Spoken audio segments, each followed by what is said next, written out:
Bien, mesdames et messieurs, comme je m'y étais engagé la semaine dernière, je reviens vers vous pour vous présenter, épaulé par plusieurs membres du gouvernement, les premiers axes de la stratégie vaccinale adoptée par la France. Un mot au préalable sur la situation sanitaire de notre pays qui s'améliore progressivement. La circulation du virus continue de reculer de semaine en semaine. Le nombre de cas positifs diminue et nous pourrions, dans les jours à venir, passer sous la barre des 10 000 cas quotidiens en moyenne. En conséquence, la pression sur les hôpitaux s'allège progressivement. Nous comptions hier soir 3 488 personnes hospitalisées en réanimation et je veux inlassablement redire ma vive reconnaissance à nos professionnels de santé. La France est aujourd'hui le pays d'Europe où la baisse de la pression épidémique a été la plus forte et la plus rapide. C'est le fruit des efforts de chacune et chacun d'entre vous qui avez respecté les règles sanitaires. Et je tiens à nouveau à vous en remercier. C'est aussi le résultat de notre stratégie de freinage, avec le couvre-feu d'abord, puis le confinement. Ces mesures ont été, je le sais bien, dures pour nombre d'entre vous, mais elles étaient nécessaires et restent encore nécessaires. Car la situation reste fragile. Le niveau de circulation du virus et le nombre de personnes en réanimation restent ainsi supérieurs à ce qu'ils étaient en mai dernier, lorsque nous avons déconfiné. Nous ne sommes pas encore venus à bout de ce virus et nous devons rester mobilisés. Dès demain, les lieux de culte, à la suite de la décision du Conseil d'État et des discussions fructueuses que le ministre de l'Intérieur et moi-même avons conduites avec leurs représentants, pourront accueillir les fidèles avec une règle d'un siège sur 3 et d'une rangée sur 2, et ce, le temps du confinement. Ce confinement va encore durer 2 semaines avant l'ouverture d'une nouvelle phase d'assouplissement le 15 décembre prochain, si la tendance actuelle se poursuit et donc si nous restons vigilants. Nous passerons alors, vous le savez, à un régime de couvre-feu de 21 h à 6 h du matin, sauf pour les réveillons des 24 et 31 décembre. Les déplacements seront autorisés sur la France entière, sans attestation pendant la journée. Plusieurs activités, notamment dans le champ de la culture, pourront reprendre dans le respect de protocoles sanitaires stricts. Cette nouvelle étape sera encore marquée par des règles de grande prudence. C'est pourquoi les activités entraînant le plus de risques, notamment parce qu'elles favorisent le brassage et la concentration de population, ou qu'elles ne permettent pas le port du masque en continu, resteront fermées. Nous les accompagnerons par des mesures économiques qui ont été renforcées. Nous ne sortirons de cette crise que si nous avançons par étapes et avec prudence. Gardons en mémoire la réalité du risque d'un rebond de l'épidémie. C'est ce que nous avons connu cet été. C'est ce que tous les pays autour de nous ont vécu. Il faut à tout prix éviter de revivre ce scénario à l'occasion des fêtes de fin d'année parce que c'est une période propice au regroupement. Nous devons être ensemble attentifs et solidaires pour écarter ce risque d'un reconfinement quelques semaines plus tard. Voyez que les États-Unis, qui étaient déjà dans une situation sanitaire difficile, redoutent actuellement une flambée de nouveaux cas après le relâchement observé lors des fêtes de Thanksgiving. Comme nous l'avons souhaité avec le président de la République, vous pourrez retrouver vos proches pour les fêtes de fin d'année, pour passer ces moments précieux en famille ou entre amis. Mais cela ne veut pas dire que nous pourrons fêter Noël ou Nouvel An comme les années précédentes. Il nous faudra respecter les gestes barrières et toujours veiller à protéger les plus fragiles, en particulier nos aînés. La plupart de nos voisins européens ont fixé un nombre maximum de convives à réunir pour ces réveillons allant de 6 à 10 personnes, hors enfants selon les pays. Il nous paraît raisonnable de vous recommander une jauge de 6 adultes, sans compter les enfants.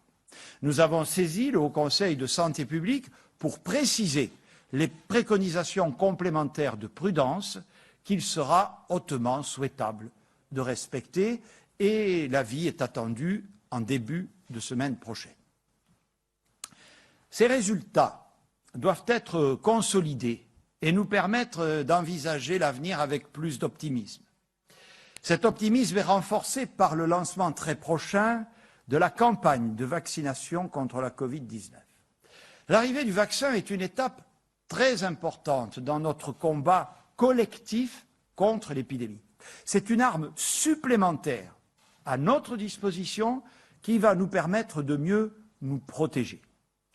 La mobilisation exceptionnelle de tous les acteurs français et mondiaux de la science et de la recherche médicale a permis de développer ces premiers vaccins dans des délais rapides, ce qui nous permettra d'entamer la campagne de vaccination environ 1 an après l'apparition du virus.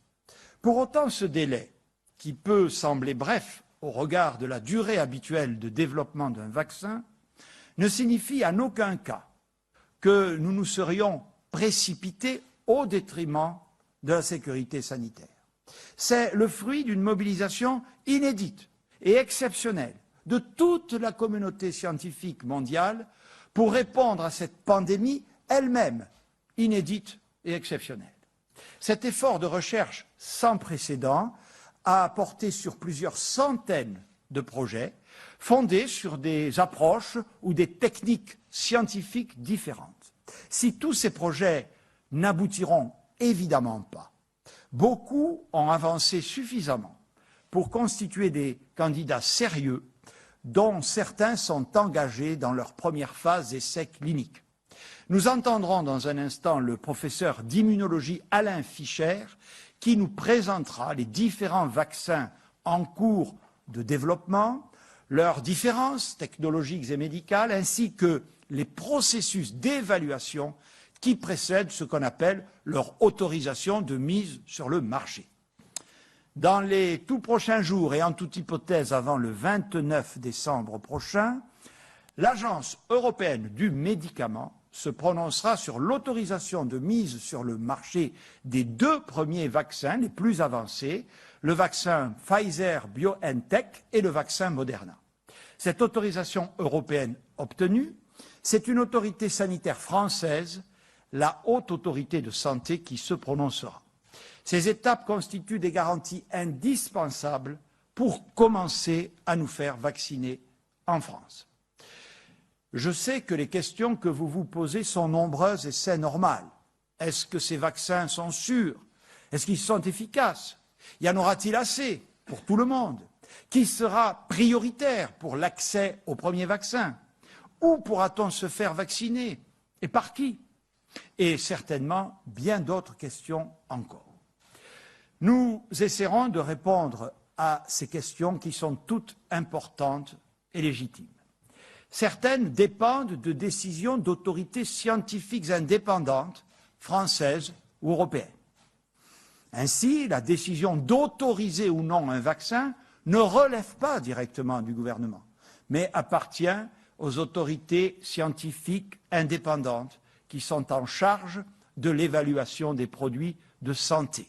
Autre exemple, le choix des personnes qui devront être vaccinées en priorité n'incombe pas au gouvernement, mais à la Haute Autorité de Santé qui s'est d'ailleurs prononcée en début de semaine sur la base d'une expertise indépendante que nous entendons évidemment respecter. Quelle est la responsabilité de l'État? Eh bien que tout vaccin mis sur le marché ait bien reçu toutes les autorisations nécessaires pour assurer la sécurité sanitaire des Français, de garantir que les vaccins autorisés arrivent rapidement et dans le cadre d'une logistique efficace. Elle est aussi que l'ensemble des professionnels de santé concernés soient mobilisés dans le champ de leurs compétences. Le rôle de l'État, c'est également que les publics prioritaires puissent accéder aux vaccins dans des conditions de simplicité, de sécurité et de transparence qui préservent notamment leur capacité à savoir et donc à décider. Le début de la vaccination est désormais une question de semaines. Mais nous nous préparons depuis déjà plusieurs mois à cette échéance. Notre premier objectif a été de garantir que la France disposera de suffisamment de vaccins le moment venu. C'est la raison pour laquelle nous nous y sommes pris très en avance. Plusieurs candidats vaccins avaient été identifiés dès juin comme ayant des chances de réussir. Et dès le printemps dernier, la France avait proposé à ses partenaires européens d'acquérir ces vaccins ensemble pour peser plus fort dans les négociations avec les laboratoires et pour éviter la logique du premier arrivé, premier service. Une task force européenne a ainsi été mise en place dès juin dernier pour acquérir ces vaccins. Un remarquable travail a été conduit au niveau européen, qui a aujourd'hui permis de signer 6 contrats d'approvisionnement et qui se poursuit. Il témoigne de la capacité des partenaires européens à unir leurs efforts et leurs compétences au bénéfice des citoyens européens. Grâce à ce travail, les prix sont les mêmes pour tous les pays. Les vaccins livrés à chaque pays arrivent au même moment et pour des quantités fixées au prorata de la population des États, soit 15% pour la France. La France disposera ainsi d'un potentiel de 200 millions de doses, ce qui permettrait de vacciner 100 millions de personnes, puisque le vaccin nécessite à ce jour 2 injections à quelques semaines d'intervalle. C'est plus que nos besoins, ce d'autant que tout le monde ne souhaitera pas être vacciné, mais c'est la marge de sécurité que nous prenons, car certains des vaccins en cours de développement pourraient ne pas obtenir in fine leur autorisation et qu'un taux de perte doit être pris en compte. Or, comme je l'ai dit, notre premier objectif est de garantir que la France ait suffisamment de vaccins pour sa population. Et évidemment, et c'est un autre atout des négociations conduites au niveau européen, nous ne paierons à la fin que ce qui nous sera effectivement livré. La vaccination sera gratuite pour tous et le gouvernement a budgété à cette fin 1,5 milliard d'euros dans le budget de la sécurité sociale pour 2021. Agnès Pannier-Runacher et Clément Beaune préciseront tout à l'heure cette stratégie d'acquisition des vaccins. Ça, c'est le premier objectif, avoir les quantités suffisantes. Notre deuxième objectif est de vacciner en priorité les personnes pour lesquelles le virus de la Covid est le plus dangereux. C'est un impératif de santé publique. Une dizaine de vaccins devraient arriver sur le marché entre fin décembre et cet été. Mais, comme je l'ai indiqué, seuls 2 d'entre eux seront disponibles au mieux dès les derniers jours de décembre, sinon à partir de janvier. Tout le monde ne pourra donc pas se faire vacciner immédiatement. Dans son avis publié lundi, la Haute Autorité de Santé a établi un ordre très précis des populations à vacciner. Elle nous recommande de vacciner d'abord les personnes âgées en établissement, notamment les EHPAD, à la fois les résidents et les personnels y travaillant lorsque ces derniers sont à risque de développer une forme grave de la maladie, par exemple lorsqu'ils sont diabétiques. Cela représente environ 1 million de personnes, ce qui correspond aux quantités de vaccins qui nous seront livrés au cours du premier mois. C'est la phase 1 de notre stratégie. Puis, au fur et à mesure des livraisons, nous élargirons le périmètre de la vaccination en commençant par les près de 14 millions de personnes présentant un facteur de risque lié à l'âge ou à une pathologie chronique, et ainsi que par certains professionnels de santé. C'est la phase 2 de notre stratégie qui devrait commencer en février et s'étendra jusqu'au printemps. Enfin, comme l'a annoncé le président de la République, nous ouvrirons progressivement, à partir du printemps, la vaccination à l'ensemble de la population. Ce sera la phase 3 de notre stratégie. Le ministre chargé de la Santé, Olivier Véran, reviendra plus en détail sur chacune des phases. En fait, vous l'avez compris, le déploiement de la vaccination se fera progressivement suivant une logique simple. Priorité sera donnée aux publics les plus vulnérables au virus et les plus susceptibles de développer des formes graves de la maladie. Notre troisième objectif est donc de construire une logistique adaptée à ce défi majeur de la vaccination. Acheminer des millions de vaccins, certains avec des caractéristiques très particulières, le vaccin Pfizer doit par exemple être conservé à moins 80 degrés, est en effet une opération d'une très grande complexité. Nous y travaillons aussi depuis plusieurs mois. Nous avons acheté le matériel et les équipements nécessaires et nous serons prêts pour les premières vaccinations dès que les vaccins seront disponibles. Notre quatrième et dernier objectif, il est de construire une stratégie vaccinale qui réponde à 3 impératifs: la sécurité, la transparence et la proximité. Premier impératif, je l'ai déjà évoqué, la sécurité. Je sais et j'entends les réticences, voire parfois les craintes exprimées par certains d'entre vous. Je veux rappeler que si un vaccin est autorisé, c'est au terme d'une procédure rigoureuse d'essais et d'évaluation conduite par des autorités sanitaires indépendantes. Nous ne démarrons rien sans l'avis préalable de la Haute Autorité de Santé sur chacun des vaccins. Et les personnes vaccinées seront suivies dans le cadre d'un dispositif renforcé de pharmacovigilance et de traçabilité, mis en place par l'Agence nationale de sécurité du médicament et l'assurance maladie. Deuxième impératif, la transparence. Je souhaite que les Français aient accès à toute l'information dont nous disposerons nous-mêmes. C'est pourquoi notre stratégie vaccinale sera présentée au Parlement dans le cadre d'un débat prévu par l'article 50-1 de la Constitution au cours de ce mois. Je m'engage à ce que, durant toute la campagne de la vaccination, toute la transparence, toute la pédagogie soit faite sur les décisions que nous prendrons et sur l'organisation que nous mettrons en place. Le président de la République a voulu que les citoyens puissent avoir connaissance des débats scientifiques, qu'ils puissent dialoguer avec les experts et nous aider à être plus pertinents, plus clairs, plus attentifs à vos préoccupations.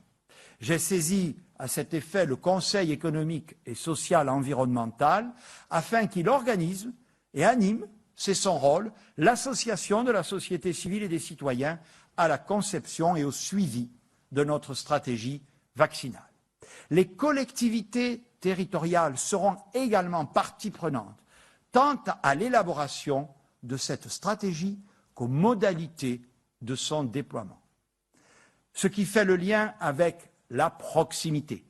Je crois profondément que la confiance passe d'abord par la place que nos professionnels de santé tiendront dans notre stratégie vaccinale.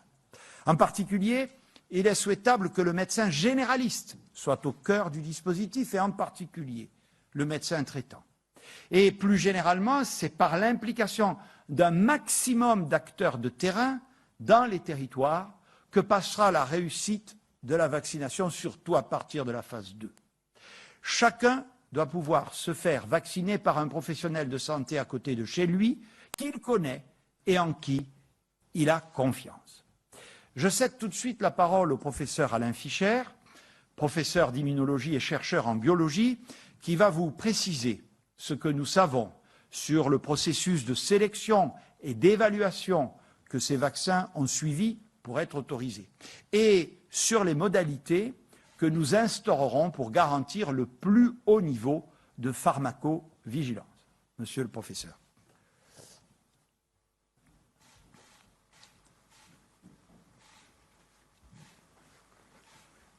Monsieur le Premier ministre, Madame la Ministre, Messieurs les ministres, comme vous venez de le dire très justement, la vaccination représente un espoir énorme, on peut le dire ainsi, pour arriver progressivement à contrôler cette pandémie qui a provoqué autant de morts et autant de souffrances de par le monde et spécifiquement en France.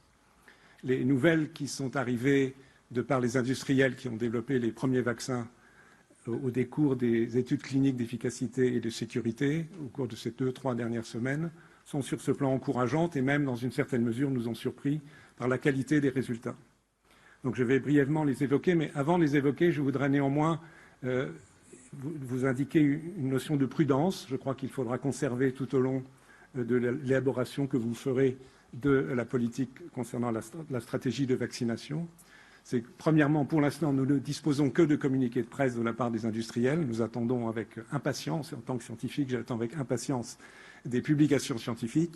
Évidemment, il y aura les dossiers qui seront adressés aux autorités réglementaires, qui sont forcément très complets, ou qui ont déjà été adressés probablement, mais dont nous n'avons pas connaissance.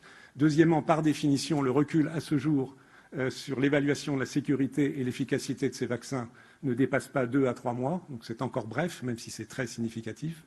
Troisièmement, les données ne sont pas encore complètes non plus pour savoir jusqu'à quel point ces vaccins sont efficaces chez les personnes les plus à risque, donc les personnes âgées et les personnes souffrant de maladies chroniques. Et enfin, dernier point qui est critique, mais dont la solution prendra du temps, c'est de savoir si le vaccin, d'une part, protège l'individu vacciné contre l'infection, et espérons-le contre l'infection grave, mais aussi protège contre la transmission, ce qui permettrait de briser la chaîne de transmission et plus rapidement arriver à voir la pandémie se résoudre. Et il faudra plusieurs mois probablement pour avoir ce dernier type d'information qui aussi forcément aura un impact sur les politiques de vaccination.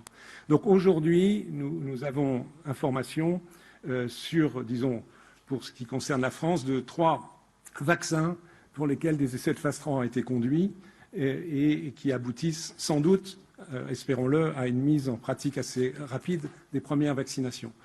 Dans l'ordre chronologique, les 2 premiers concernent une stratégie nouvelle de vaccination qui consiste à injecter par voie intramusculaire ce qu'on appelle de l'ARN, l'acide ribonucléique, qui est un message d'une information génétique qui est enveloppée dans une petite bulle lipidique, toute petite bulle, qui va être capable de pénétrer dans les cellules en fusionnant avec la membrane.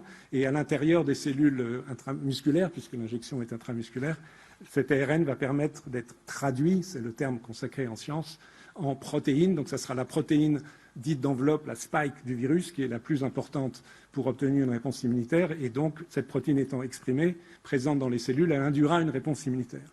On sait que c'est le cas, des études déjà publiées montrent que des anticorps sont produits, des réponses immunitaires plus larges sont produites. Donc cette stratégie est complètement nouvelle parce qu'elle n'a jamais été utilisée à grande échelle chez l'homme, même s'il y a eu quelques personnes vaccinées dans le cadre des essais cliniques contre Ebola avec ce type de stratégie.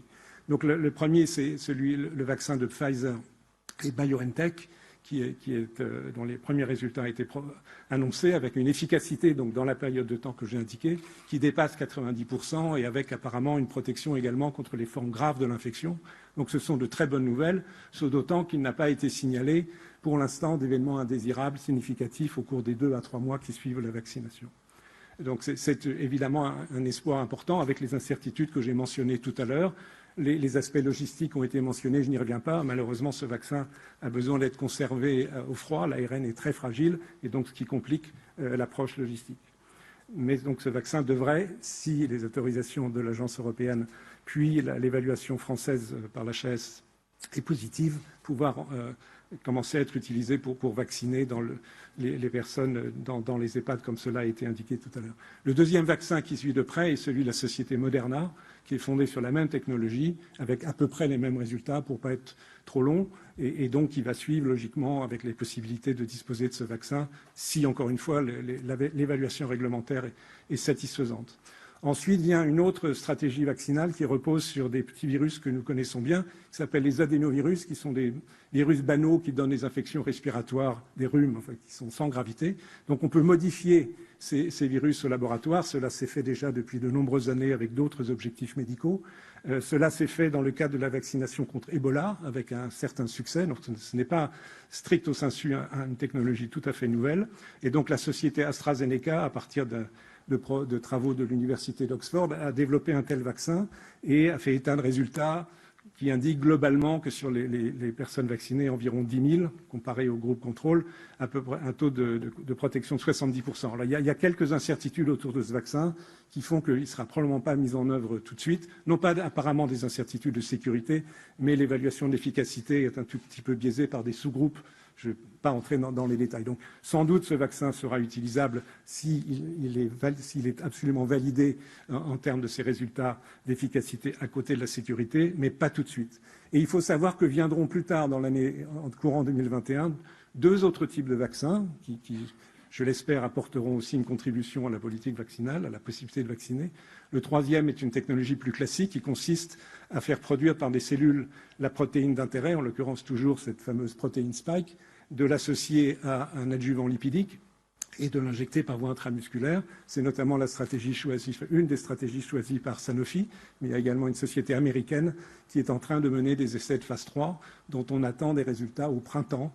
Et on verra si cette stratégie peut aussi compléter l'arsenal des agents vaccinaux. La 4e stratégie, qui viendra encore un peu plus tard, c'est celle qui consiste à utiliser des virus modifiés capables de se diviser transitoirement dans le corps et donc qui amplifient l'expression de la protéine, toujours la même, spike, nécessaire à la vaccination. C'est notamment la stratégie qui a été développée par l'Institut Pasteur avec un virus de la rougeole atténué, celui qui est utilisé depuis des dizaines d'années pour vacciner contre la rougeole, donc avec une très très forte information sur la sécurité, donc qui serait modifié pour permettre l'expression de la protéine spike. Il y a d'autres approches du même type qui sont développées par l'Institut Pasteur avec la société Merck. Donc ces résultats viendront en cours d'année 2021 et nous devrions disposer, espérons-le, de tout un arsenal de vaccins avec des propriétés un peu différentes et qui permettront sans doute d'adapter les indications en fonction des caractéristiques des vaccins, notamment sur cette fameuse question de la protection contre la transmission. Un point évidemment critique que, Monsieur le Premier ministre, vous avez déjà évoqué, c'est le fait qu'il ne faudrait pas craindre, en tous les cas pas trop craindre, que du fait de l'accélération incroyable de la recherche, de l'innovation industrielle autour de ces vaccins, que les vaccins soient mis à disposition et que l'on commence à vacciner des personnes sans que toutes les mesures de sécurité et d'évaluation n'aient pas été prises. Donc ça, c'est le rôle des agences réglementaires qui évaluent, donc l'agence européenne et les agences françaises pour ce qui nous concerne, qui évaluent la qualité du produit, est-ce qu'il n'y a pas d'impureté, etc., qui le contiennent, qui évaluent sa toxicité éventuelle dans des injections dans différents types de modèles animaux. Il y a tout un protocole sur ce point qui doit être strictement respecté, qui évalue son efficacité dans des modèles animaux, ce qui a été fait chez des souris, chez des hamsters, chez des primates, et évidemment qui évalue les essais cliniques, d'abord dits de phase 1, qui testent la dose, essentiellement les modalités, et puis les essais de phase 3 dont je viens de parler, qui évaluent à la fois la sécurité et l'efficacité. Et il faut qu'un vaccin coche vert, si je puis dire, sur chacun de ces items pour qu'ensuite il reçoive une autorisation. Il ne faudrait surtout pas penser que le fait que le processus se soit accéléré conduise à couper les coins, comme on dit en anglais, cut the corners, sur les conditions d'autorisation de ces vaccins. Et pour terminer, je voudrais dire un mot, reprendre un point bref qui concerne, et je pense que c'est très important dans l'établissement d'une forme de contrat de confiance entre la population et cette possibilité de vacciner, c'est la pharmacovigilance, donc un certain nombre d'actions, et évidemment en premier lieu celle de l'Agence nationale de sécurité du médicament, dont c'est une fonction, de surveiller de façon très attentive ce qui se passera chez les personnes vaccinées pour s'assurer qu'il n'y ait pas d'événements indésirables qui seraient éventuellement de faible fréquence, mais même s'ils étaient de très faible fréquence, il va falloir les détecter et y répondre. Donc cette pharmacovigilance va s'exercer, on appelle ça parfois la vaccinovigilance, et aussi en parallèle sera évaluée par l'INSERM, notamment des cohortes de sujets vaccinés. Je crois que c'est important sur le plan de la recherche. Et je voudrais terminer d'un mot, mais qui est peut-être le plus important, c'est que pour que cette vaccination soit efficace, il faut établir la confiance. Cette confiance, elle ne peut pas être juste un message, une espèce d'injonction verticale émanant de vous, les autorités de l'État. Elle implique, à mon avis, et c'est absolument critique, et je pense qu'il faut vraiment travailler sur ces questions, l'ensemble des acteurs, donc en premier lieu les professionnels de santé, qui doivent être eux-mêmes convaincus par une communication transparente et complète sur l'analyse bénéfice-risque, comme on dit, de ces vaccins. La société civile, vous l'avez dit, on peut penser en particulier aux associations de patients atteints de maladies chroniques. Et on a absolument besoin de l'aide de nos collègues universitaires et scientifiques des sciences humaines et sociales, qui sont des spécialistes de l'hésitation vaccinale, le sujet qui est susceptible de nous occuper dans les semaines et les mois qui viennent, et qui sont susceptibles d'apporter des propositions sur la meilleure façon possible de communiquer et par ailleurs de faciliter la vaccination. Je vous remercie. Merci beaucoup, Monsieur le professeur Fischer. Je vais maintenant céder la parole à la ministre déléguée à l'industrie et au secrétaire d'État en charge des affaires européennes, qui vont, comme je l'ai annoncé, vous préciser le processus d'acquisition des vaccins au niveau européen.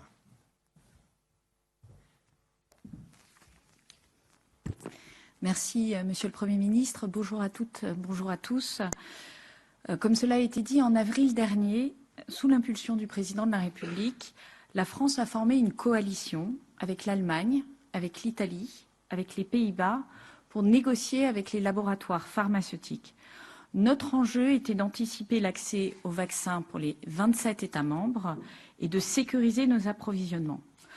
Pour cela, nous avons fait le choix d'utiliser la force du collectif. En négociant au nom de 450 millions d'Européens, nous avons pesé davantage face aux laboratoires que chaque pays prit individuellement.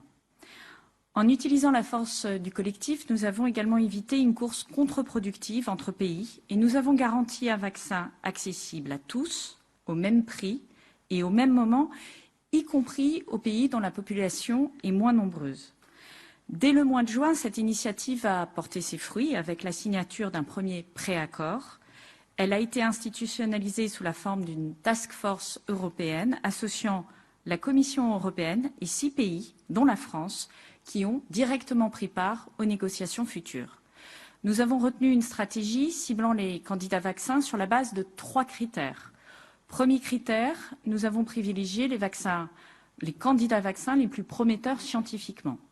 Deuxième critère, pour couvrir au plus vite nos besoins, nous avons évidemment ciblé les laboratoires qui étaient les plus avancés dans leur étude clinique. Troisième critère, pour garantir la sécurité de tous, nous avons retenu des laboratoires qui étaient prêts à se soumettre à la procédure d'autorisation de mise sur le marché en transparence avec les autorités européennes.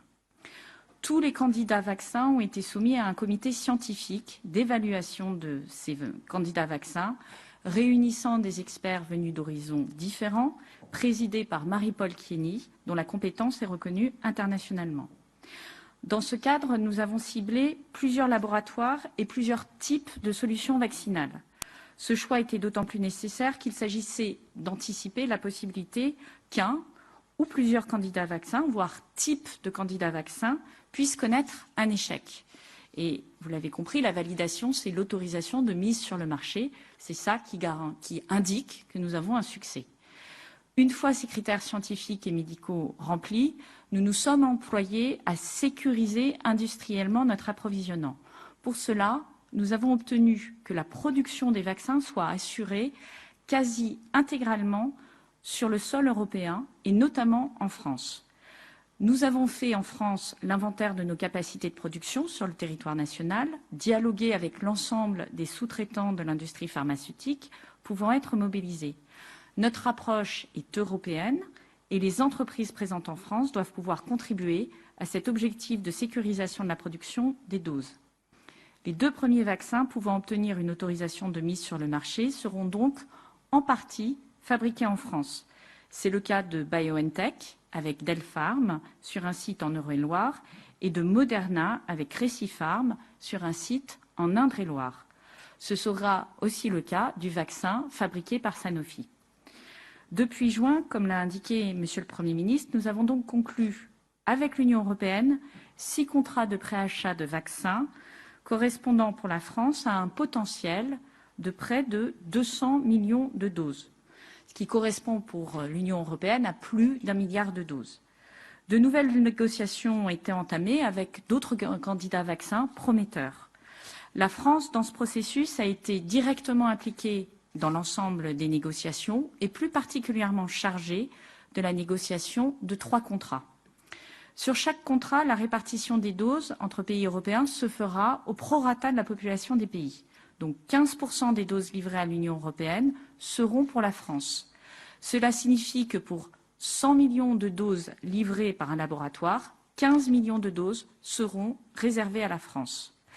Comme vous le savez, aucun vaccin ne sera utilisé en France s'il n'a pas obtenu une autorisation de mise sur le marché. Dès que cette autorisation sera obtenue, et donc nous avons des indications selon lesquelles des autorisations de mise sur le marché pourraient être obtenues dans le courant du mois de décembre. Dès que ces autorisations seront obtenues, les entreprises se mettront en ordre de marche pour livrer simultanément les doses de vaccins dans chaque pays et dans des points de livraison qui auront été convenus avec les autorités sanitaires de chaque pays.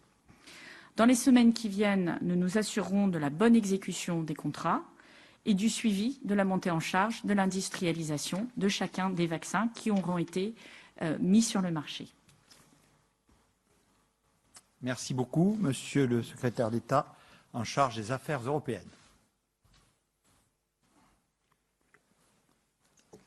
Merci, Monsieur le Premier ministre. J'ajouterai simplement quelques mots à ce que vient de dire la ministre de l'Industrie sur ce cadre européen que nous avons défini en quelques semaines à peine.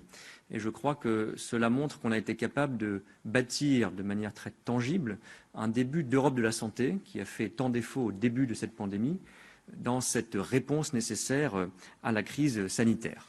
Je ne reviens pas sur les chiffres qui ont été indiqués. Je veux préciser que outre la réservation pour l'ensemble des pays d'un nombre important de doses, c'est un financement européen qui est également prévu dans le cadre de cette initiative commune.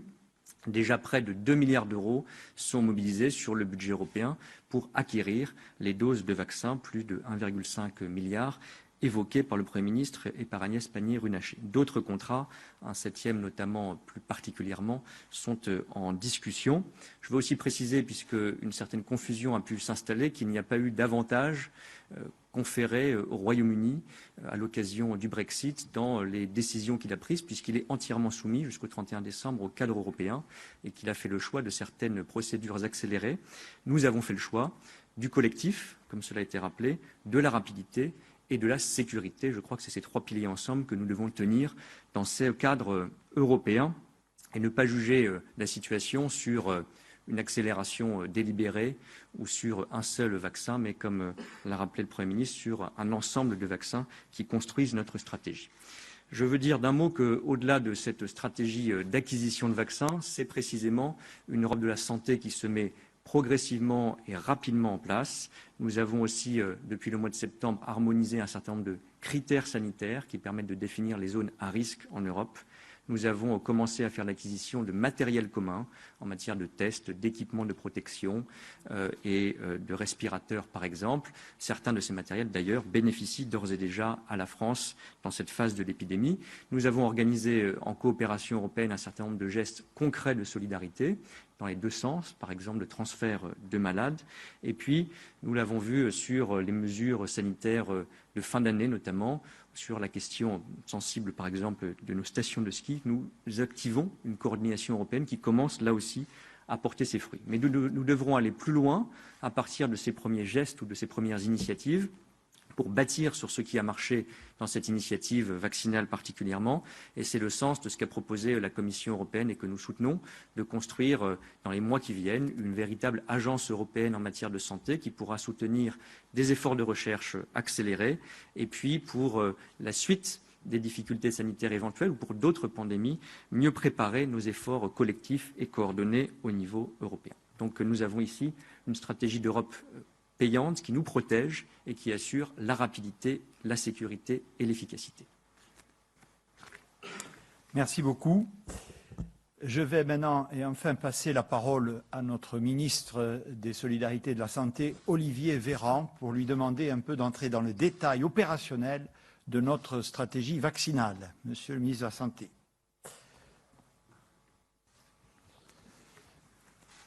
Monsieur le Premier ministre, Mesdames, Messieurs, clairement, beaucoup de choses ont déjà été dites. Peut-être quelques précisions. D'abord, c'est vrai que le vaccin représente un formidable espoir. C'est une prouesse de la science qui sera, à terme, les scientifiques l'espèrent, une arme qui pourrait être décisive pour vaincre le virus et retrouver progressivement une vie normale. Pour autant, à ce stade, nous devons faire preuve de la plus grande prudence. D'abord parce que, je vais le détailler effectivement, il y a encore un certain nombre d'étapes qu'il nous faut franchir avant d'autoriser et distribuer les vaccins. Ensuite parce qu'au cours des prochains mois, le vaccin ne changera pas fondamentalement le cours de l'épidémie. Il nous faudra donc rester ensemble vigilants, par exemple maintenir les gestes barrières, continuer de se faire tester, procéder au traçage des cas contacts, à la mise à l'abri lorsqu'on est cas positif ou cas contact. Bref, nous resterons pendant certains mois en prise avec la réalité qui est la nôtre depuis quelque temps déjà. Le premier objectif de cette vaccination, c'est de faire baisser le nombre des formes graves de Covid-19. Les résultats des études cliniques, cela a été dit, des candidats vaccins, semblent converger pour démontrer un fait principal. La vaccination permet de réduire massivement la mortalité due au virus et à ses formes graves. Réduire les formes graves, c'est-à-dire réduire la mortalité, mais c'est aussi éviter le risque de saturation de nos hôpitaux et donc aussi laisser du temps et la possibilité pour nos soignants de s'occuper de toutes les personnes qui n'ont pas le Covid et qui ont tant besoin de soins dans notre pays. Je le rappelle dès à présent, 3 principes seront respectés. Le premier principe, c'est le libre choix des patients. Le président de la République a été très clair, personne ne sera obligé de se faire vacciner. Le deuxième principe, c'est la gratuité du vaccin, parce qu'il ne faut pas qu'il y ait des barrières financières, évidemment, pour l'accès à la vaccination. Et le troisième principe, qui pourrait être aussi le premier, c'est la sécurité, puisque la vaccination se fera dans le strict respect des règles, de toutes les règles qui encadrent l'ensemble de l'utilisation, l'usage de l'ensemble des médicaments, des produits de santé dans notre pays. Nous sommes conscients que la question de la vaccination, elle soulève autant de questions et d'espoir que d'appréhension. Pasteur lui-même nous disait « Ayez le culte de l'esprit critique ». Je crois qu'il faut distinguer l'esprit critique qui avance de l'esprit suspicieux qui peut trouver toutes les mauvaises raisons pour ne pas avancer et qui en définitive fait qu'on ne sait plus où on va. Pasteur, toujours lui, considérait que nous devions au grec le plus beau mot de notre langue, le mot, selon lui, enthousiasme. Oui, il faut de l'enthousiasme quand on regarde de près le progrès. Et si les promesses de progrès nous ont parfois déçus, nous ne devons pas renoncer à cette idée que la science est un formidable outil d'émancipation, une aventure humaine au service des humains. Une chose est sûre, c'est que la peur du vaccin n'arrêtera pas le virus, ni celui-ci, ni les autres. Nous nous appuierons donc sur des agences sanitaires indépendantes, dont c'est le métier, dont ce sont les fonctions, les missions, dans la durée, pour qu'elles s'assurent que nous puissions vacciner dans de bonnes conditions. Et comme l'a dit le Premier ministre, notre rôle, c'est de mettre à disposition le bon vaccin, au bon patient, au bon moment. La prudence et l'objectivité doivent donc nous guider, tant dans le déploiement progressif de la vaccination que dans le suivi que nous organiserons. Parallèlement à la mise en place de ces garanties essentielles, nous avons déjà préparé ce qu'on appelle la stratégie vaccinale, c'est-à-dire la définition des personnes prioritaires dans la vaccination et le calendrier. Pour le dire autrement, nous faisons en sorte que les premières doses de vaccin bénéficient à ceux qui en ont le plus besoin. Cette stratégie vaccinale est déployée dans le cadre de ce qu'on appelle cette fois-ci la campagne de vaccination, la campagne vaccinale. C'est la manière dont on va s'organiser pour distribuer, administrer les doses de vaccin, pour permettre l'accès à ce vaccin sur tout le territoire, dans des bonnes conditions de sécurité, et je le disais tout à l'heure, au bon moment. Comment et par qui est définie cette stratégie de vaccination en France ? Vous avez entendu parler de la Haute Autorité de Santé, la HAS, qui est une autorité indépendante, qui a remis des premières recommandations, notamment sur les publics prioritaires, et qui constitue le fondement de notre feuille de route pour les prochaines semaines. Ce que nous dit la HAS, c'est que le premier objectif de la vaccination doit être, et c'est logique, de protéger en priorité les personnes qui ont des formes graves de la maladie ou qui peuvent en décéder. Les personnes en rang de priorité 1 relève ainsi de 2 catégories. D'abord, les personnes âgées séjournant en établissement collectif, notamment les EHPAD, les maisons de retraite.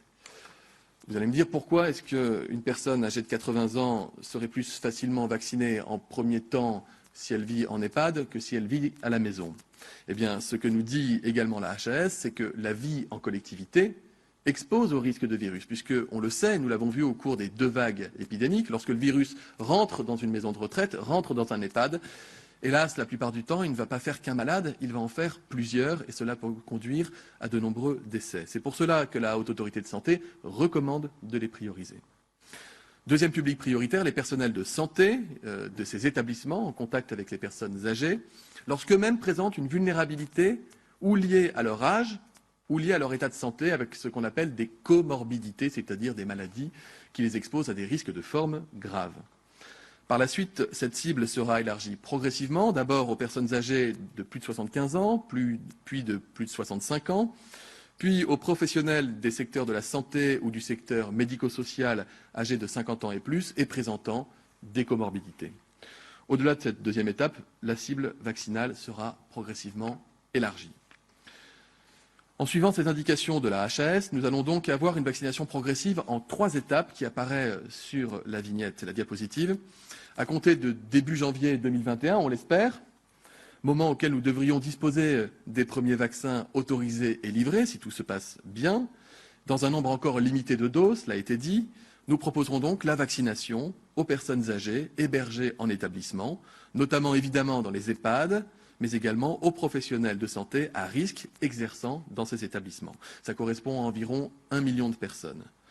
Au-delà de leur vulnérabilité au virus, ce sont des personnes qui en plus ont besoin, et on le sait, de retrouver du lien familial, du lien social, de bénéficier à nouveau de visites régulières de leurs proches. J'y suis comme Brigitte Bourguignon, qui est ministre déléguée en charge de l'autonomie, particulièrement sensible.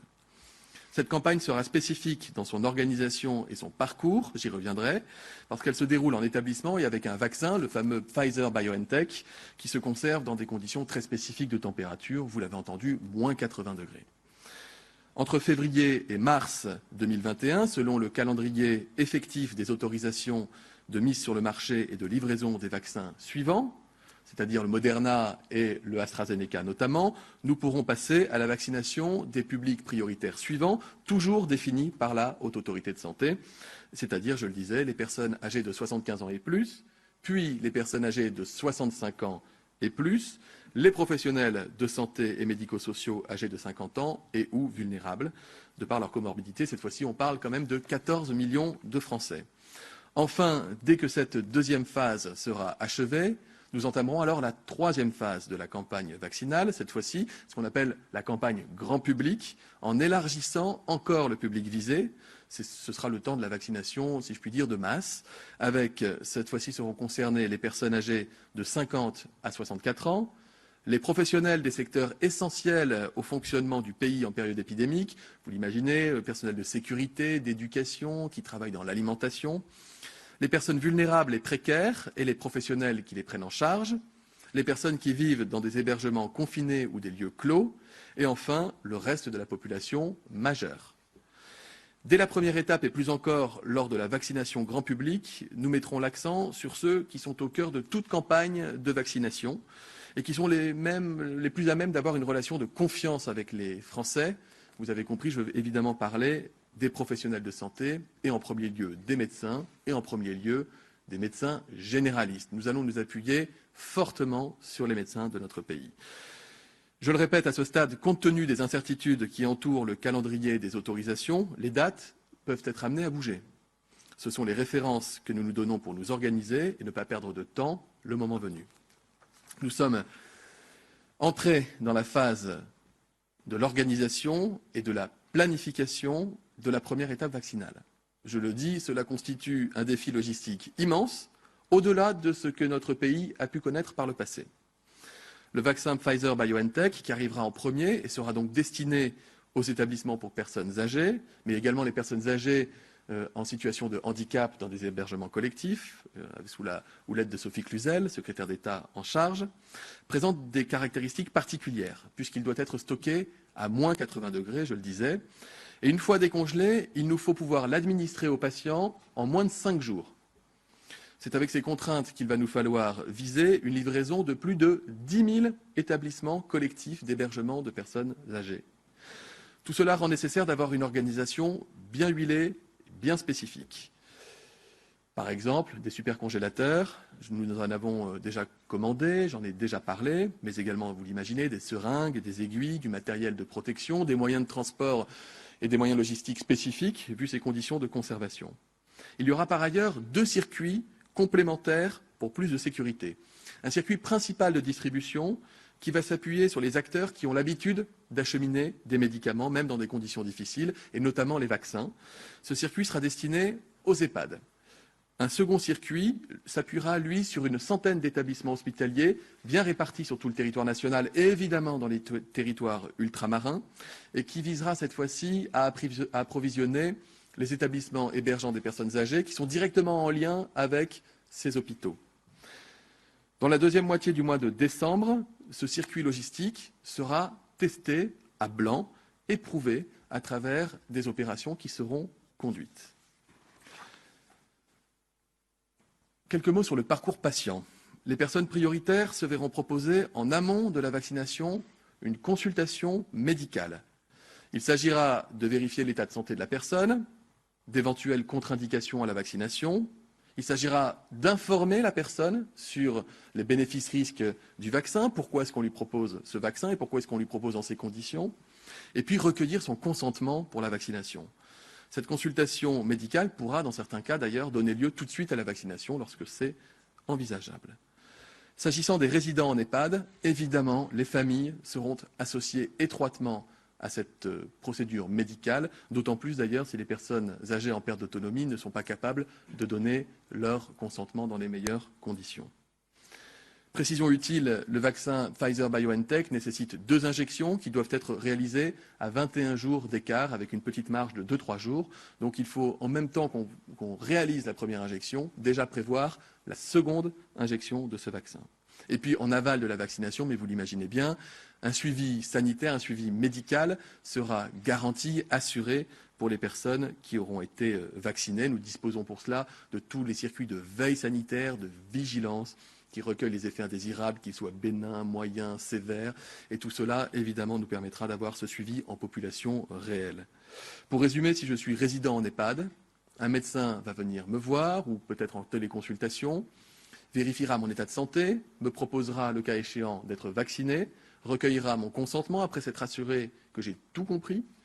Une fois que j'aurai consenti, je serai vacciné une première fois, j'aurai un rappel au bout de 3 semaines et ensuite un suivi médical sera garanti dans la durée pour vérifier que tout se passe bien. Comme je vous le disais au début de ma prise de parole, les recommandations de la Haute Autorité de Santé seront actualisées en fonction des données recueillies au fil de l'eau s'agissant de chaque vaccin, ainsi que de leur disponibilité effective et des tensions éventuelles sur l'approvisionnement. C'est un point majeur. À ce stade, je le disais, les résultats des études cliniques des candidats vaccins semblent converger pour montrer que la vaccination permet de réduire massivement la mortalité due au virus et à ses formes graves. Si les données futures nous montraient que certains vaccins ont en plus un impact significatif sur la transmission du virus lui-même, ça permettrait de réorienter notre stratégie. Nous passerions d'une stratégie centrée sur la réduction des formes graves à une stratégie de contrôle de l'épidémie en population générale. Nous ajusterons donc notre approche au fur et à mesure de la progression de nos connaissances. Pour finir, évidemment, je veillerai à informer et à associer directement les directeurs des EHPAD avec Brigitte Bourguignon, les professionnels de santé en ville, à l'hôpital, les résidents des établissements, pour que l'information soit claire, transparente, actualisée en temps réel. D'ores et déjà, plus de 40 réunions se sont tenues au sein de mon ministère. Demain, je réunirai l'ensemble des représentants des professions de santé pour diffuser un maximum d'informations en temps réel. Brigitte Bourguignon fera de même avec le secteur médico-social lundi. Pour finir, j'apporterai une grande attention à la communication vis-à-vis des collectivités territoriales. Le Premier ministre l'a dit, nous sommes en lien étroit avec des représentants des communes, des départements, des régions, pour les associer à toutes les étapes et toutes les modalités pratiques de l'organisation de la campagne vaccinale. Pour conclure, vous dire qu'aujourd'hui, avant même de nous immuniser contre le coronavirus, nous devons d'abord nous immuniser contre les peurs. Et c'est aussi ma responsabilité, notre responsabilité collective. Le vaccin contre la peur, c'est la connaissance et c'est la bonne compréhension. Et je m'engage tout au long de la campagne vaccinale à ce que nous fassions preuve de la transparence la plus totale sur l'efficacité du vaccin, l'acceptabilité par la population, l'évolution des recommandations scientifiques et médicales, l'organisation pratique de la campagne, les éventuels effets indésirables, qu'ils soient graves ou bénins. Nous porterons une attention de chaque instant à ce que vous disposiez du même niveau d'information que nous. La vaccination a fait reculer de nombreuses épidémies dans le monde. Elle a d'ailleurs permis, professeur, d'éradiquer certaines maladies qui ont disparu aujourd'hui, comme la variole, qui pourtant avait ravagé des territoires entiers de la planète pendant des décennies et des siècles. Le vaccin est donc une chance que nous devons saisir dans les bonnes conditions et que nous devons saisir avec vous. Merci beaucoup, Monsieur le Ministre. Mesdames et Messieurs, vous l'avez compris, cette campagne de vaccination va très fortement mobiliser l'ensemble du gouvernement dans les prochaines semaines. Elle sera pilotée sous ma responsabilité par le ministre chargé de la Santé, Olivier Véran, en lien évidemment avec l'ensemble des ministères concernés. Auprès du ministre des Solidarités et de la Santé sera créé un conseil d'orientation de la stratégie vaccinale chargée d'appuyer le gouvernement dans les choix qu'il sera conduit à faire en la matière. Ce Conseil comprendra des représentants des différentes parties prenantes que le gouvernement entend associer à la mise en œuvre de cette politique vaccinale, des experts scientifiques, y compris des sciences humaines et sociales, des professionnels de santé, des représentants des collectivités territoriales, des associations de patients et des citoyens eux-mêmes au travers du cadre de dialogue mis en place par le Conseil économique, social et environnemental. J'ai demandé au professeur Alain Fischer de présider ce Conseil d'orientation et je le remercie vivement d'avoir accepté. Mes chers concitoyens, l'arrivée du vaccin est un vrai motif d'espoir, une nouvelle étape qui fera appel à nouveau à notre sens des responsabilités et de la solidarité. Comme le président de la République l'a annoncé, la vaccination ne sera pas obligatoire. C'est le choix de la confiance. Mais il faut que nous soyons les plus nombreux possibles à nous faire vacciner. Car se faire vacciner, c'est se protéger face à un virus dont nous connaissons maintenant la dangerosité et la contagiosité. Mais se faire vacciner, c'est aussi protéger les autres. C'est un acte altruiste. Et ce n'est qu'au terme d'un effort collectif important que nous pourrons atteindre un niveau de protection immunitaire suffisant pour retrouver une vie sociale, économique, éducative, culturelle, sportive, normale. Une nouvelle étape va donc s'ouvrir, mais qui ne marquera pas la fin de l'épidémie. La campagne de vaccination qui est sur le point de commencer va s'étaler, on vous l'a dit, sur plusieurs mois. Ce sera donc une arme nouvelle qui va s'ajouter à nos autres outils, mais qui ne saurait les remplacer. Le respect des mesures de prudence et des gestes barrières, bien sûr, mais aussi la stratégie tester, alerter, protéger. Cette stratégie qui reste au cœur de notre action au long cours contre l'épidémie et qui va connaître dans les prochaines semaines des évolutions importantes, notamment avec l'accélération du déploiement des tests dits antigéniques, l'expérimentation du dépistage de masse dans 3 villes françaises, l'enrichissement des fonctions de l'application Tous anti-Covid et enfin le renforcement du dispositif d'accompagnement à l'isolement des personnes malades ou cas contacts. Sur tous ces points, nous reviendrons de manière détaillée lors de la prochaine conférence de presse, la semaine prochaine, après avoir préalablement consulté les groupes parlementaires dans le cadre du comité de liaison que je viens d'instituer avec l'Assemblée nationale et le Sénat afin de renforcer la fluidité des relations entre le Parlement et le gouvernement sur la gestion de la crise sanitaire. Je vous remercie et je me tiens avec les ministres à votre disposition, mesdames et messieurs, pour répondre à vos questions. Bonsoir, Marie Casadebé, journaliste donc à RFI, Radio France Internationale. Tout à l'heure, le professeur Fischer disait qu'on ne savait pas encore si les candidats vaccins protégeaient contre l'infection et la transmission du Covid-19. Je voulais donc savoir finalement quelle était leur efficacité, sur quoi ils agissaient pour rendre le virus moins dangereux. Très bien. Bonsoir, Monsieur le Premier ministre, Messieurs les ministres, Madame la ministre, Monsieur le professeur. Plusieurs questions concernant cette stratégie vaccinale. Tout d'abord, quelle part de la population devra être vaccinée pour que cette vaccination soit efficace? Y a-t-il des contre-indications à se faire vacciner si nous avons déjà été infectés par la Covid-19? Avez-vous des données scientifiques à ce sujet? Comptez-vous vacciner les plus jeunes, les mineurs? Vous n'en avez pas fait état lors de cette conférence de presse pour l'instant. Et dernière question concernant les contrats que vous avez passés, existe-t-il une clause qui indique que s'il y a des effets néfastes ou nocifs, les États s'engageraient à ne pas aller devant la justice contre ces laboratoires? Est-ce que ces contrats prévoient par exemple également des indemnisations dans certaines conditions pour les fabricants concernant les risques encourus? Merci beaucoup. Merci. Je vous en prie, monsieur. Bonsoir, Camille Collin pour TF1 LCI. J'ai une question sur le rôle des médecins généralistes. Vous insistez là-dessus. Est-ce que les pharmaciens aussi auront un rôle dans le processus de vaccination et comment, à partir de quelle phase ils pourront tenir ce rôle et comment concrètement cela peut s'organiser dans des cabinets ou dans des pharmacies lorsqu'on parle de vaccins, de fioles de vaccins qui permettent de vacciner plusieurs personnes en même temps sur une même fiole. On a du mal à imaginer concrètement comment cela s'organise. Et puis, deuxième question, vous disiez qu'il fallait continuer à tenir tous ces gestes barrières, même s'il y a des vaccins. Est-ce qu'il est envisagé quand même de desserrer l'étau sur le port du masque, notamment dehors, tout en le laissant en intérieur, desserrer l'étau progressivement? Merci beaucoup. Je vous en prie, madame. Là. Est-ce que, Pascal Morel, Monsieur le Premier ministre, sur les médecins pharmaciens, comme Olivier Véran, le ministre de la Santé l'a précisé, et les infirmiers, interviendront-ils uniquement dans la 3e phase ou dès le début de cette campagne de vaccination? Comment allez-vous, deuxième question, organiser cette logistique de manière précise? Ça paraît évidemment tout à fait considérable. Est-ce que vous faites appel à des fournisseurs particuliers? Comment allez-vous vous organiser? Et la 3e question, c'est s'il y a de nouveaux virus, de nouveaux vaccins, plus prometteurs. Merci, des vaccins. Je me ressaisis, tout le monde se ressaisit. Merci.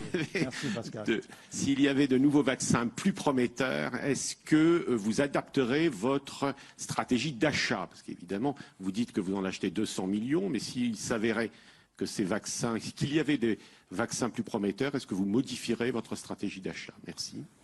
On va s'arrêter là, s'il vous plaît. On y reviendra, mais il faut qu'on réponde à ces questions. Alors, peut-être, c'est surtout des questions sanitaires, s'agissant d'une stratégie vaccinale, c'est pas étonnant. J'en ai quand même, peut-être on va d'abord juste traiter les 2 questions qui concernent la politique d'achat, la toute dernière, et puis celle sur les stipulations contractuelles par rapport à des effets nocifs, les relations avec les laboratoires. Alors, je pense que c'est plutôt Agnès qui va venir répondre. Ma voix porte pas beaucoup. Donc sur la question de la politique d'achat, d'abord c'est une pré-réservation de doses. Ça veut dire que s'il n'y a pas d'autorisation de mise sur le marché, il n'y a pas d'achat. C'est assez tautologique, mais ça va mieux en le rappelant. La deuxième chose, c'est qu'évidemment, et c'est ce que nous faisons au fil de l'eau, à chaque fois que nous avons des candidats vaccins qui se présentent, ils sont présentés, d'ailleurs en fait ils sont régulièrement représentés au comité qui nous accompagne et qui est présidé par Marie Polchini, mais auquel le professeur Fischer fait également, dont le professeur Fischer fait également partie, pour nous indiquer celui-là il est recommandé, celui-là il est neutre, celui-là on est moins enthousiaste. Donc ça nous permet d'ajuster à chaque moment et de présenter ces avis. Il faut d'ailleurs savoir que les avis du comité français sont diffusés au niveau de la Commission européenne et très appréciés et guident notre stratégie collective.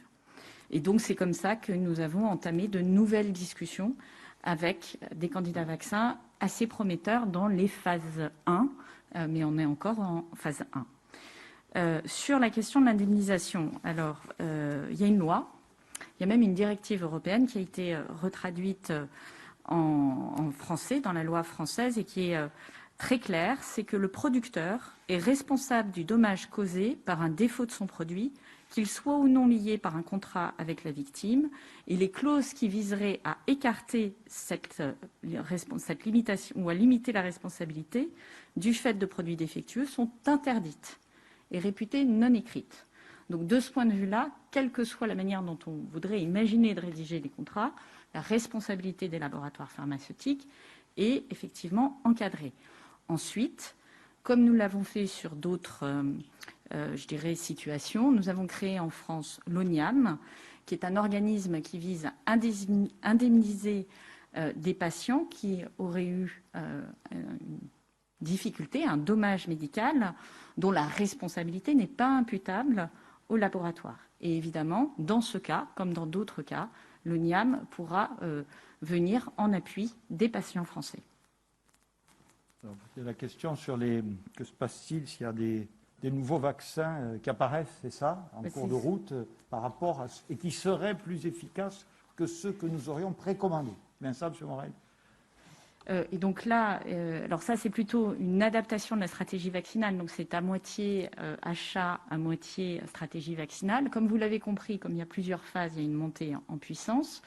Et au fur et à mesure de la disponibilité des données, on a dans la stratégie d'achat interrogé, je rentre un peu dans le détail, mais demandé aux laboratoires pharmaceutiques de nous communiquer aussi des données spécifiques sur les personnes âgées, sur tel type de pathologie, pour faire des sous-groupes, y avoir une connaissance très profonde de ce que l'on peut faire. On a également d'ailleurs, avec le ministère de la Recherche, regardé si on ne pouvait pas compléter par des études académiques qui permettent d'avoir une très bonne connaissance sur des sous-groupes déterminés de l'impact des vaccins. Et évidemment, il appartiendra à la Haute Autorité de Santé d'adapter les stratégies vaccinales en fonction des populations et sur la base des résultats de phase 3. Et quelque chose d'important, rappelez que les résultats de phase 3, c'est des dizaines de milliers de patients. Donc, c'est des données statistiquement très intéressantes. Merci. Alors, il y a plusieurs questions là pour le ministre et peut-être le professeur Fischer, des questions très précises, très techniques que vous avez notées, à la fois sur l'efficacité, les enfants, les contre-indications, etc., l'intervention des pharmaciens, le port du masque. J'ai noté aussi, Monsieur le Premier ministre, les questions, j'espère les avoir toutes notées. D'abord, sur la question du vaccin et des gestes barrières. Je comprends la question, c'est finalement, si on commence à vacciner, pourquoi est-ce qu'on ne libérerait pas la contrainte? Alors, pourquoi est-ce qu'on garderait le masque à l'extérieur? Pourquoi est-ce que... Alors, plusieurs réponses à cela. Oui, on va garder le masque. Oui, on va garder les gestes barrières. Et ce, pendant plusieurs mois, je le disais tout à l'heure. Pourquoi? D'abord, parce que la vaccination sera progressive. Elle va prendre plusieurs mois, de nombreux mois, pour pouvoir couvrir progressivement la population. Donc, pendant toute une période de temps, il y a des personnes qui seront vaccinées et des personnes qui ne le seront pas. Ensuite, nous savons que le vaccin dont nous avons à connaître l'efficacité aujourd'hui, d'après les études cliniques et de ce que nous disent les autorités scientifiques indépendantes, c'est qu'il est efficace sur les formes graves. En tout cas, ça évite d'avoir des formes graves de la maladie, ce qui ne nous garantit pas qu'il évite la transmission du virus. Donc, à ce stade, nous n'avons pas suffisamment d'informations et c'est à l'usage que nous le saurons. Ça a été dit aussi par le professeur Fischer tout à l'heure. Donc, potentiellement, je peux être vacciné, être protégé de faire une forme grave, mais rien n'indique que je ne puisse pas contaminer quelqu'un d'autre. On le saura progressivement. Et puis, donc on continue comme ça pour l'instant avec les mesures de protection collective. Ensuite, plusieurs questions sur qui vaccine. Qui vaccine, on l'a dit, et c'est fondamental dans une campagne de vaccination comme celle-ci, le médecin doit être au cœur du dispositif. Une consultation prévaccinale, un suivi médicalisé tout au long. Et donc, les médecins vont s'assurer de la vaccination des personnes âgées en EHPAD, en établissement collectif, des personnes handicapées en établissement collectif, etc. pendant toute l'étape 1. Ensuite, il y aura une possible extension. Nous verrons quels sont les vaccins qui sont disponibles.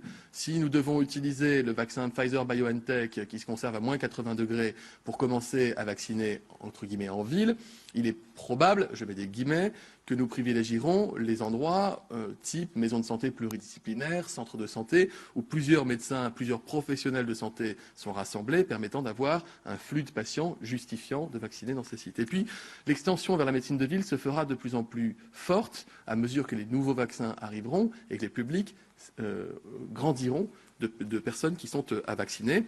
La question se posera de savoir est-ce qu'on en reste au seul médecin dans la vaccination ou est-ce qu'on peut associer d'autres professionnels de santé pour le geste vaccinal, comme des pharmaciens. Je n'ai pas la réponse à cette question qui est tout à fait légitime. La Haute Autorité de Santé sera chargée, comme elle le fait pour toutes les campagnes de vaccination, de formuler des recommandations que nous suivrons là aussi scrupuleusement. Est-ce que les... Troisième salve de questions sur les populations à vacciner, est-ce qu'on vaccine que les personnes majeures ou les mineurs? J'ai bien précisé qu'à ce stade, des recommandations dont nous disposons s'arrêtent aux personnes majeures. Peut-être que les recommandations évolueront, peut-être qu'elles n'évolueront pas. Ça dépendra des données qui seront renvoyées par les différents laboratoires. Et donc, à ce stade, de toute façon, pour les prochains mois, si vous avez bien suivi le long cheminement de la stratégie vaccinale, vous savez qu'on est loin d'un public mineur. On est sur un public, pour l'instant, âgé, fragile, et progressivement, on ira vers les publics majeurs sans fragilité particulière. Sur les autres questions que vous avez pu poser, je crois qu'on a... Ah oui, est-ce qu'il y a eu dans... Les contre-indications. Oui. Y a-t-il déjà des patients qui aurait eu le Covid et qu'il faudra vacciner. Ce qu'on sait sous couvert du professeur Fischer, c'est que dans les études qui ont été faites de phase 3 sur les 40 000 patients, 40 000 personnes aux États-Unis, il y avait des gens qui ont été vaccinés qui avaient déjà eu le Covid, de sorte qu'on sait, d'après les études qui sont analysées par les autorités de santé, que les personnes qui ont été vaccinées alors qu'elles avaient eu le Covid n'ont pas fait de réaction particulière. Donc ça doit répondre, j'imagine, à votre question. Et puis, il y avait quelle part dans la population faudrait-il atteindre pour que finalement cette opération vaccinale soit efficace globalement? C'est la suite logique de votre première question. Et de la même manière que je vous ai dit qu'à ce stade, on ne sait pas encore garantir qu'être vacciné protège les autres, on sait que on se protège soi-même. Pour l'instant, à ce stade, si la vaccination protégeait en plus les autres, c'est-à-dire si ça m'évitait de transmettre le virus à d'autres personnes, alors là, on pourrait commencer à parler d'immunisation de la population, voire d'immunité collective, et ensuite se poser la question de quel est le pourcentage de population à vacciner. Habituellement, professeur, je crois qu'on parle de 60% d'une population qui doit être protégée par la vaccination ou par une immunisation liée au fait qu'on a déjà été malade. Avec le coronavirus, on peut penser que c'est la même chose. On peut aussi être vigilant puisque le coronavirus ne ressemble pas à tous les virus, et ça ne vous aura pas échappé, qu'on a pu connaître ces dernières années. Vous avez, M. Fischer, quelques précisions à apporter? A tout dit? Bon, il est là si vous voulez le voir après. Alors on prend d'autres questions. Bonjour. Jérémy Marot de l'AFP. 2 questions pour les services de l'AFP. La première, comment votre campagne vaccinale va-t-elle se déployer dans les déserts médicaux? Est-ce qu'il faudra se déplacer et dans quelle mesure vous mettre en place des accompagnements spécifiques pour ces zones-là? Deuxième question qui rejoint celle de mon confrère. Sur les approvisionnements, on a observé des tensions d'approvisionnement pour le vaccin contre la grippe. Comment allez-vous vous assurer que les pharmacies ou les médecins seront effectivement approvisionnés pour mener cette campagne? Bonjour. Je vous en prie, madame. Bonjour, monsieur le Premier ministre. Vous avez évoqué plusieurs fois pendant cette conférence de presse les fêtes de fin d'année et le fait de ne pas relâcher nos efforts. Je vous cite. Je me permets donc de m'écarter très légèrement du sujet des vaccins et d'évoquer. Vous pouvez, il n'y a pas de problème. Très bien. Et d'évoquer la fermeture des domaines skiables, oui, avec cette forte colère qui est en train de monter de la part notamment des professionnels du ski et des élus.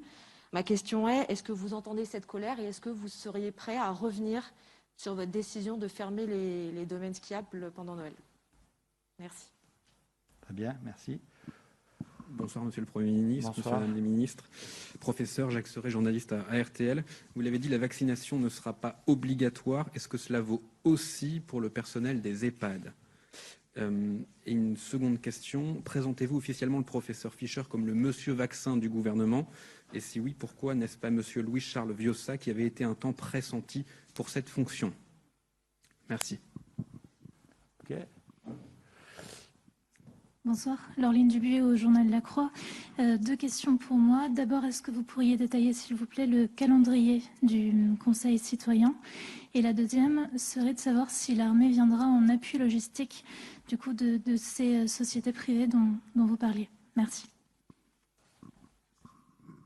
Très bien. On va répondre peut-être à ce jeu de questions. Donc, évidemment, elles sont pour la plupart sanitaires. Ça, je réponds, comme ça vous fait préparer à 2 qui me sont peut-être plus directement adressées. Celle d'abord sur le Conseil citoyen qui a été évoqué. Donc, comme je vous l'ai indiqué, compte tenu de ses prérogatives, nous avons, en accord avec lui, bien entendu, pris la tâche du président du Conseil économique et social environnemental. Et donc, nous sommes en train, ce n'est pas abouti encore exactement, mais nous sommes en train de bâtir avec lui la procédure par laquelle ce Conseil citoyen ou cette association des citoyens au déploiement de la stratégie vaccinale va être organisée. Donc, ma réponse est en cours, réponse dans quelques jours avec le Conseil économique et social environnemental. Alors, s'agissant de la fermeture des domaines skiables, vous avez parlé de la colère des professionnels. Bien entendu, je la connais, je les comprends, je les ai déjà reçus 2 fois à mon niveau. Il y a des discussions qui se poursuivent sous l'égide à la fois de Jean-Baptiste Lemoyne et de Bruno Le Maire. J'ai moi-même, vous le savez, je leur ai fixé une nouvelle clause de rendez-vous le 11 décembre je voudrais à nouveau réexpliquer ma position qui n'a pas évolué, puisque c'était votre question, effectivement. Ce que nous souhaitons éviter par-dessus tout, au cours de cette période des fêtes, c'est les grands mouvements de population, les rassemblements dans des lieux déterminés. Alors, ce n'est pas tellement les activités à l'extérieur, évidemment, dans ces stations qui nous gênent, mais plus les rassemblements à l'intérieur et les regroupements qui peuvent avoir lieu le soir ou la journée, peu importe. Donc, c'est une mesure préventive qui nous a conduit à prendre cette décision, en rappelant qu'actuellement, sous l'autorité du ministère de la Santé, nous voyons quelles activités peuvent être malgré tout maintenues et sous la conduite du ministre chargé de l'économie, nous travaillons aux indemnisations pour les professionnels et les équipements de celles des activités qui ne pourront pas être maintenues.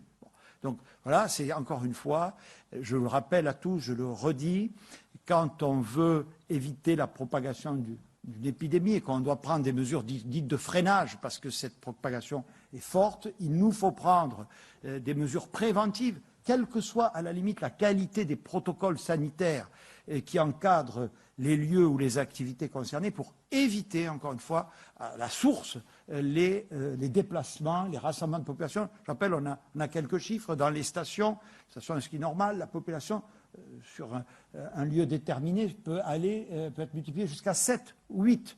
Bon, donc on voit bien que là, il y a un risque spécifique.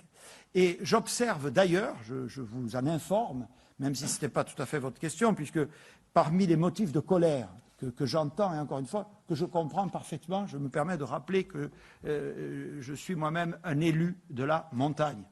Il y a celle que les pays voisins, eux, ne prendraient pas les mêmes mesures que nous. Et je comprends surtout lorsque les pays en question sont limitrophes des stations françaises concernées. Bon. Alors ce que je peux vous dire, c'est que, évidemment, nous souhaitons, nous, puisque c'est la sécurité sanitaire qui motive nos décisions, que, surtout à situation sanitaire comparable, et comme je l'ai dit, il y a même des pays, beaucoup, qui ont une situation sanitaire plus dégradée que la nôtre, que des mesures comparables soient prises, ou en tout cas protectrices. Donc nous avons, Clément Beaune pourra le compléter, engager une action diplomatique et européenne, et je vois que les choses progressent, jour après jour, puisque après, pour faire simple, que l'Allemagne, notamment la Bavière et l'Italie, aient également adopté le même raisonnement que nous. Je pense ce soir, et sous réserve de confirmation prochaine, que l'Andorre également a décidé de décaler à début janvier l'ouverture de ces stations de ski. Quant à l'Espagne, si j'ai bien compris, au cours d'une réunion qui a eu lieu aujourd'hui même entre le gouvernement espagnol et les communautés autonomes, parce que vous savez que dans beaucoup de ces pays, la décision n'appartient pas au gouvernement central, il a été décidé que pour celles des régions, des communautés autonomes, je pense à la Catalogne, je pense à l'Aragon, qui rouvriraient leurs stations, là aussi pour limiter les flux, ils en limiteront l'accès aux résidents de ces communautés autonomes. Donc ce qui règle, si je puis dire, le problème par rapport à nos concitoyens qui pourraient être désireux de s'y rendre. L'Autriche, qui pourtant a une économie fortement basée sur la neige, a également pris des mesures très restrictives allant dans le même sens. Et nous attendons la position des autorités helvétiques, où là aussi, vous savez que ça dépend des cantons. Ce qui est très intéressant, mesdames et messieurs, c'est que cette évolution qui va dans le sens d'une harmonisation n'est pas simplement due à l'action diplomatique de la France, dont je salue la qualité, bien entendu, mais elle est surtout due, et j'ai moi-même appelé beaucoup de mes homologues, à leur conscience, comme la nôtre, qu'effectivement, compte tenu de la situation épidémique et des risques qui s'attachaient à ces activités, eh bien, il fallait faire de la prévention et limiter au maximum les risques sanitaires. Voilà. Dernier élément, je vous l'ai dit, je recevrai les stations de ski. Le contact n'est absolument pas rompu. Je reste les élus, les professionnels. Je pense qu'il faut déjà, et c'est assez logique, préparer plutôt la phase suivante. je pense de mémoire que c'est autour de 20% ou 18% le chiffre d'affaires qu'elles font à Noël. L'essentiel est au contraire janvier, février, mars. Et voilà, il faut, je pense, être assez logique et cohérent pour nous. Si, à nouveau, à l'occasion des fêtes de fin d'année, il y a des pratiques qui favorisent le redémarrage de l'économie, alors c'est au moment où ces stations réaliseront le plein de leur activité que nous devrions les fermer si les chiffres sont à nouveau mauvais, ce qu'évidemment je ne souhaite ni n'espère. Voilà. Donc je suis, comment dire, dans la fonction qui est la mienne, mais depuis plusieurs semaines ou depuis plusieurs mois, obligé de prendre des mesures difficiles qui génèrent, pour reprendre votre terme, la colère, que je comprends. L'honneur du gouvernement français, c'est d'écouter cette colère, c'est d'indemniser ceux qui sont les victimes de ces décisions à caractère sanitaire, parce qu'il n'est pas question de leur faire payer le prix, mais il est aussi, madame, de mon devoir de veiller par-dessus tout et avant tout à la sécurité de mes concitoyens, ce que j'essaie de faire de manière constante. Alors j'appelle maintenant le ministre de la Santé pour les autres questions sur les déserts médicaux, les approvisionnements, etc. J'ai vu 4 questions, je vais faire 4 réponses rapides si vous en êtes d'accord.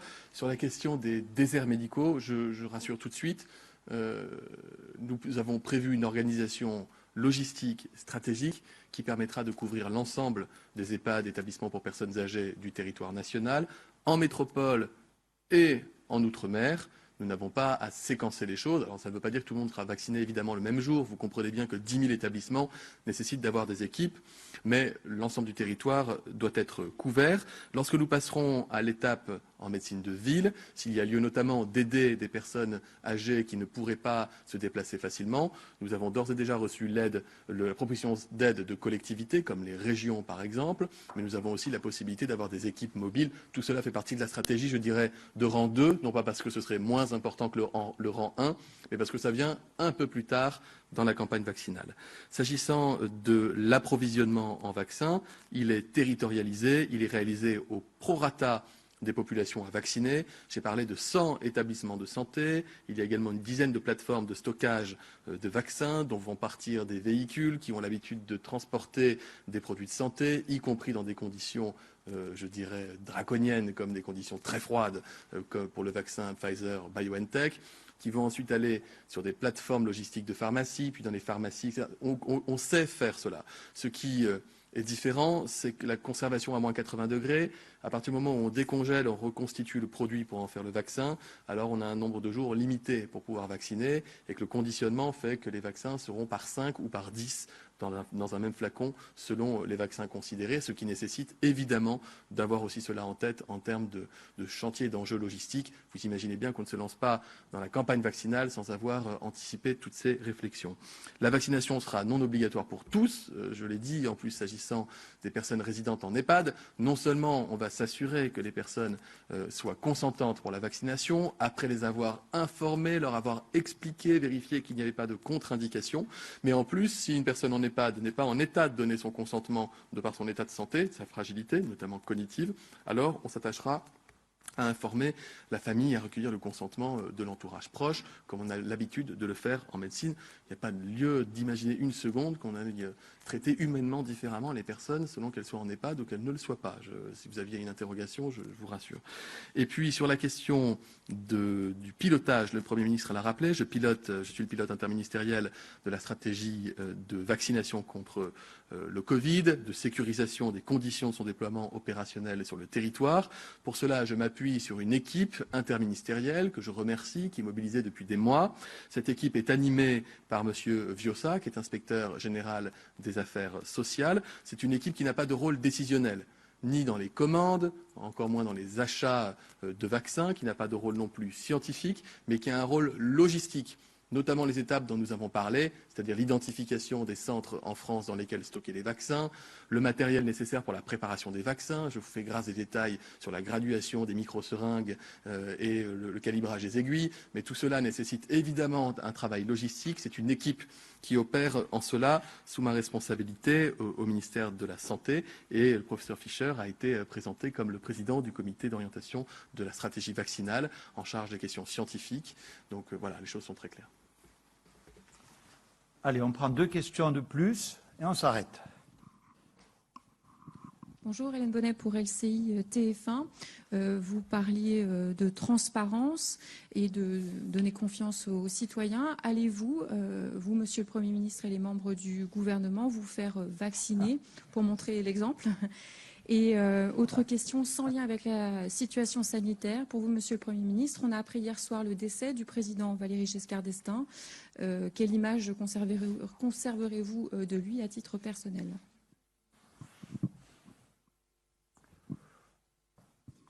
Caroline Coq-Chaudarge pour Mediapart.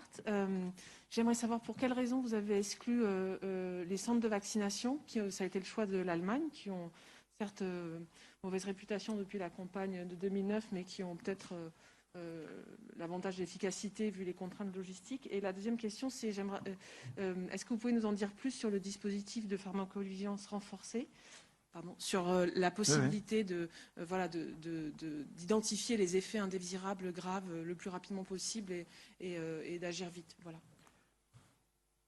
Allez, une dernière question et on répond. Juste Anne-Laure Danier, France Info, pardon. À propos des Barnum qui avaient été utilisés en 2009 lors de la vaccination de la grippe H1N1, est-ce que vous envisagez ce même type de procédé quand on sera à la phase 3 de vaccination de la population dans son ensemble? Et une question sur les réticences et les peurs contre ces vaccins. On a bien compris le message de dire que ça sera validé scientifiquement et sécure, etc. Mais est-ce que ça suffira? Et est-ce que s'appuyer sur les médecins généralistes fait partie de votre stratégie, notamment en les formant aussi et en les informant bien et précisément? Est-ce qu'il y aura une sorte de vade-mecum adressée aux médecins généralistes pour qu'ils sachent quoi dire à leurs patients, qui ne manqueront pas de questions précises? Très bien. Pendant que le ministre de la Santé nous rejoint, parce que les questions sont essentiellement pour lui, je vous dirais juste que, s'agissant là, des Barnum et de ce qui s'était passé par le passé, bon, je pense que vous avez bien vu que là, nous devons être absolument prêts pour la phase 1, à la fois parce que c'est la plus proche et surtout parce que nous avons un vaccin qui présente des caractéristiques très particulières. Je pense que pour ce qui est des phases 2 et 3, à la fois en raison des nouveaux types de vaccins qui vont être présentés et qui arriveront, et de la masse de personnes à vacciner, nous allons affiner les dispositifs. C'est-à-dire, je ne peux pas vous dire aujourd'hui, 3 décembre, que nous allons fixer exactement, est-ce qu'il n'y aura pas du tout de Barnum en mai. Enfin, ce serait, vous le comprendrez, tout à fait ridicule de notre part. Bon. Mais le ministre va compléter, puis je répondrai aux 2 dernières questions. Alors, sur la question, d'abord, pourquoi est-ce qu'il n'y a pas de vaccinodrome? Pourquoi il n'y a pas de très très gros centres dont seraient éloignées les populations potentiellement de 150 km pour se faire vacciner, dès lors qu'on a dit qu'en plus on priorisait d'abord. Alors l'étape 1, étant donné qu'on vaccine en établissement collectif pour personnes âgées, la question ne se pose pas. La question se pose ensuite pour l'étape 2, est-ce qu'il faut avoir des grands centres de vaccination? On sera encore vraisemblablement en hiver, on va demander à des gens de 75 ans et plus de venir faire la queue devant des centres, de réaliser souvent une grande distance. Certains pays ont fait le choix d'avoir des vaccinodromes, enfin 50 vaccinodromes à l'échelle du pays. Imaginez les distances qu'il y aurait à parcourir et ce que ça représente. Ça n'a pas été un gage d'efficacité en France. D'autres pays avaient peut-être eu plus de résultats en cela. Nous faisons le choix, et la plupart, l'immense majorité des pays autour de nous font le choix des circuits de vaccination que nous connaissons, pour lesquels nous avons de l'expérience, de l'expertise, en nous appuyant sur les experts que sont les médecins et notamment les médecins traitants. C'est la clé de la confiance. Nous savons que les Français font confiance à leurs médecins et là où les médecins sont exclus d'une campagne vaccinale, la confiance est exclue.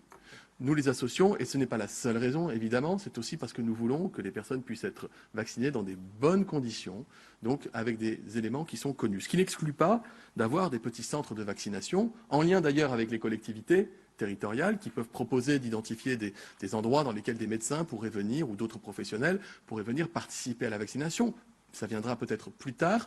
Rien n'est exclu. Nous en discutons avec les collectivités territoriales de manière très ouverte et transparente. Mais encore une fois, nous avons un réseau qui est solide, qui est éprouvé. De la même manière, nous avons en matière de pharmacovigilance un réseau qui est solide et qui est éprouvé depuis des années, des décennies, en lien avec l'Agence nationale de sécurité du médicament, qui est en charge du recueil des effets indésirables, en lien avec les médecins, avec les pharmaciens, avec les infirmières qui sont au contact des personnes qui ont été vaccinées. Croyez-moi, il y aura une surveillance très particulière avec un dispositif complet en matière de recueil de toutes les informations qui sont indispensables lorsqu'on utilise un vaccin ou un produit de santé d'ailleurs quel qu'il soit et qu'on met sur le marché un type de médicament comme celui-ci. Et nous mettrons en plus en transparence ces informations à disposition du public. J'imagine que d'autres pays autour de nous feront la même chose. Nous avons une histoire particulière en France autour de la pharmacovigilance. C'est un point essentiel de la stratégie vaccinale que nous conduisons. Quant à savoir si Monsieur le Premier ministre voudra se faire vacciner, je vais vous laisser la primeur de la réponse. Oui, c'est vrai que c'est pas une question piège, mais c'est une question intéressante. C'est-à-dire que, d'abord, là où vous me croyez sur parole, je ne figure pas dans les publics prioritaires déterminés par la HAS. Enfin, je ne le crois pas. Bon. Et donc, vous voyez bien, le premier inconvénient, c'est que si je suivais votre recommandation, d'aucuns pourraient considérer que c'est un passe-droit. Bon, et ce n'est pas dans les habitudes de la maison. Mais je ne pense pas que ce soit ce que vous me suggériez. C'est plutôt sur le terrain de l'exemplarité au sens effet d'entraînement. C'est vrai que c'est... Je vous avoue que je ne me suis pas posé la question en ces termes. Bon, je pense qu'il faut quand même suivre notre stratégie vaccinale et que les premiers responsables du pays doivent s'y conformer, ce que je fais en toutes circonstances. Alors, quant au président Giscard d'Estaing, je me suis exprimé, on va dire, officiellement au petit matin, dès que la nouvelle de son décès m'est parvenue. Bon, je l'ai croisé une seule fois dans ma vie, mais pas du tout pour prétendre que je le connaissais, puisque la question que vous me posez, un tour personnel, vous voyez, moi je suis né en 1965, donc le septennat de Valéry Giscard d'Estaing correspond à mon éveil à la vie publique, à mon éveil à la citoyenneté. Je n'avais pas encore l'occasion de voter, même s'il a abaissé l'âge de la majorité électorale, et c'était quelqu'un qui... quand j'étais plus jeune, donc, me fascinait par son intelligence, son aisance, et ça, je n'avais sans doute à l'époque pas conscience, ce que j'ai évidemment aujourd'hui, de ce qu'il a apporté à notre pays. Il est longtemps resté associé au président de la crise, puisque, comme vous le savez, son élection, en 1974, correspond au premier choc pétrolier, qui a suivi le second, la dégradation du chômage, etc.